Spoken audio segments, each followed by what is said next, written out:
Namaste, Hare Krishna. Second chapter, Sankhya Yoga, Sloka 14. Mātrā-sparśās kaunteya, śītoṣṇa-sukha-duḥkha-dāḥ, āgamāpāyino nityās, tāṁs titikṣasva Bharata. Krishna, in the previous sloka, mentioned that the soul is same and the body changes. The soul is same, the body changes within the same lifetime, and also after the Atma leaves, it takes another body. So at any given point of time, soul remains, never dies. It's just the body appears and disappears and come into existence. Understanding what's going on in Arjuna's mind, that he had some questions, here Krishna is trying to address, because Krishna can read the mind of Arjuna. Arjuna thought, if Atma is eternal, then what does it mean by birth and death? These are some of the things that he had questions. If soul is perishable, then why do we say such and such person is dead? And moreover, how do we know we were born before? Because no one remembers the previous life.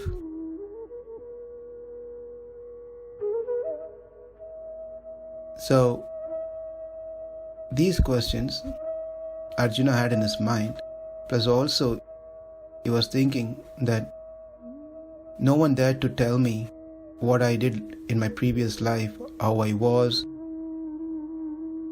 my family, etc. So how do I know? Therefore, to answer that, Krishna has started the set of slokas to clear Arjuna's confusion. One should understand that it is best that we don't remember our previous life. It would be a chaotic situation if we just remember our previous birth. Therefore, out of kindness, Krishna helps us to forget the previous life. It's like a parent, usually they say, they don't want to say the difficulties and the details of what they went through. Rather, they just give an outline to their children, just so that the children does not feel miserable, that their parents have to go through so much struggle just because of them, to maintain them, to take care of them, provide them the necessity. Let the children be happy. At the same time, the children should also be responsible, knowing that just the idea that parents have gone through some struggles in their life to bring up the children. Likewise, out of kindness, Krishna helps us to forget the previous lives, so we don't get into a mental torture. But over here in Bhagavad Gita, he gives the details that we all have passed through many lives before. And now we are going to go through many more lives. But Arjuna's question for this particular sloka is, well, I can understand theoretically that soul never dies. It does not get hurt since it's a spirit soul.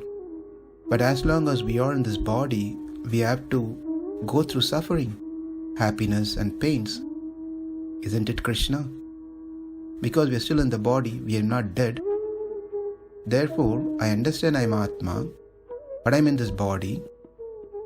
But the pains and pains and happiness and all the different emotions, when it comes to the body, it indirectly affects the Atma.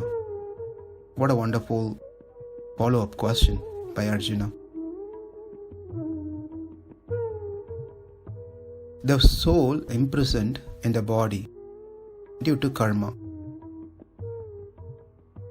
But at the same time, this body should be used as a tool to get out of this prison house.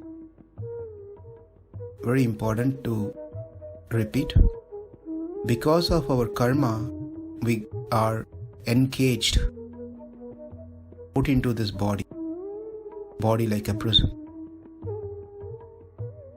But what we have to do is use the same body, the prison we are in, as a tool to get out of this prison. And if this body, that's a tool, is used per the guidelines, as per the manufacturer, it gives the best result.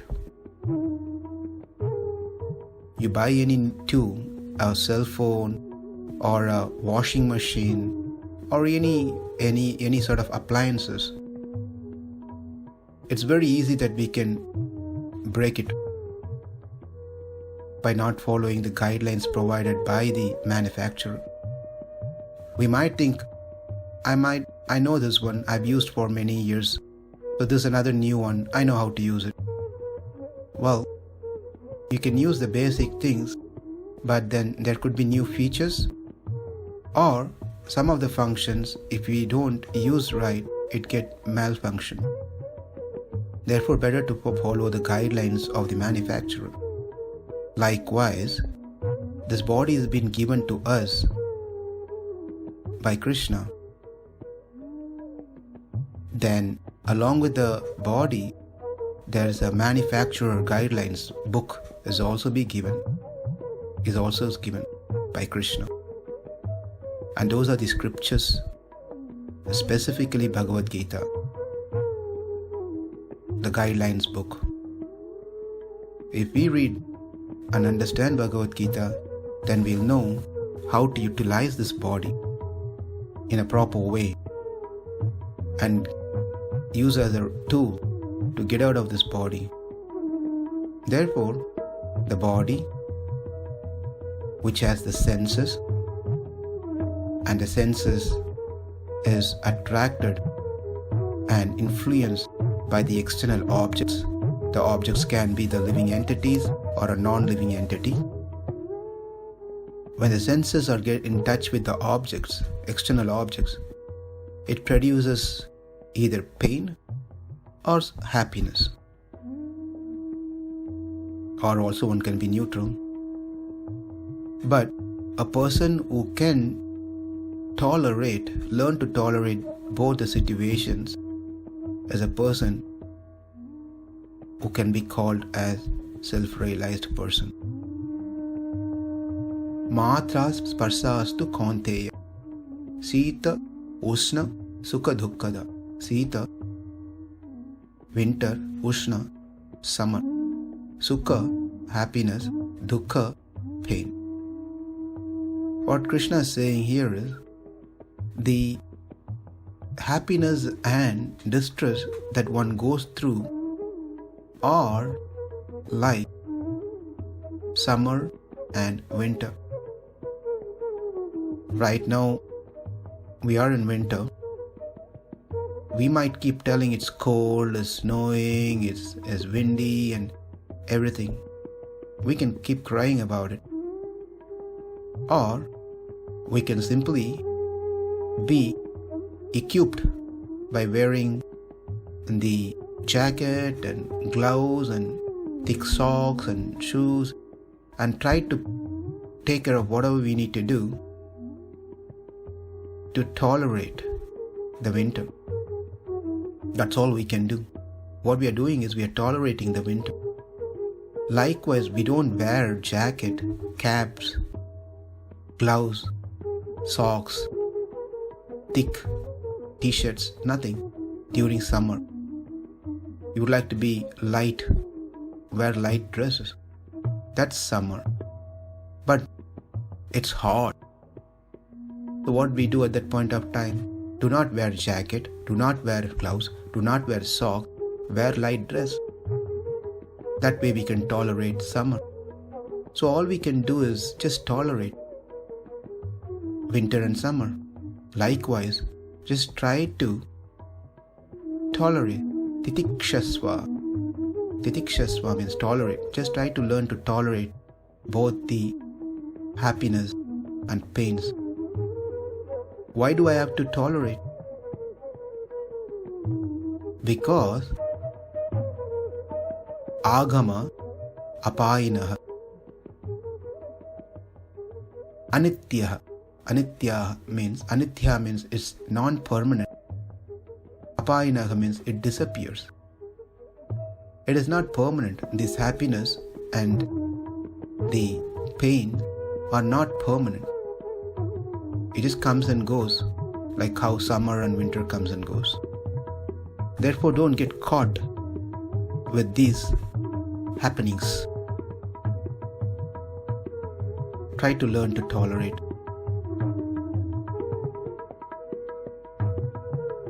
Therefore, in this, Krishna, in this sloka, addresses Arjuna as kaunteya, which means he's saying you have a blood relation from his mother's side, Kuntī. And also he addresses him as Bharata, signifies as his father's side, Pandu. So you're not an ordinary person. Considering both your mother's side and father's side, you have a greater heritage. A great heritage brings responsibility in the matter of proper discharge of one's duty. Therefore, Arjuna, don't give ways to such thoughts and don't try to avoid fighting.